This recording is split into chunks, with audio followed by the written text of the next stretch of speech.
اللہم صلی علی محمد وعلی آلہ وبارک وسلم۔ لاکھوں کروڑوں درود و سلام امام الانبیاء شافع محشر محمد مصطفیٰ احمد مجتبیٰ صلی اللہ علیہ وسلم اور ان کی آل طیبین طاہرین پر۔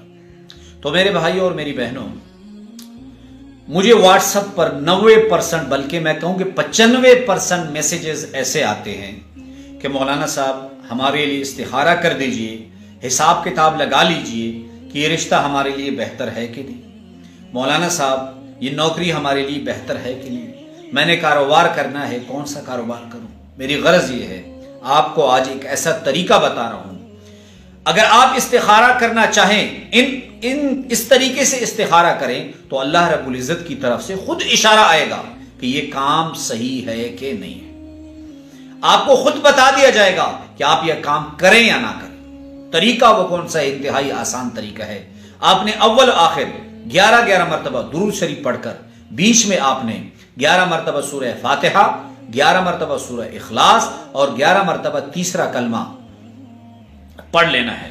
اس کے بعد آپ نے 2 رکعت نماز نفل کی نیت باندھ لینی ہے، اور جب آپ پہلی رکعت میں یہاں پہنچے اہدنا الصراط المستقیم، اہدنا الصراط المستقیم، تو آپ نے اتنی کثرت سے اسے پڑھنا ہے، کثرت سے پڑھنا ہے، کثرت سے مراد کم از کم 100 مرتبہ اسے پڑھنا ہے۔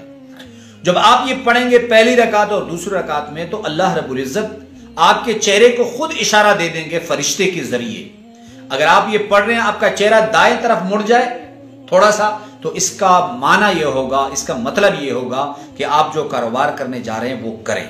اگر آپ کا چہرہ بائیں طرف مڑ جائے دوران نفل کے دوران، تو اس کی طرف اشارہ ہوگا کہ جس کام کے لیے آپ استخارہ کر رہے ہیں وہ کام آپ نہ کریں۔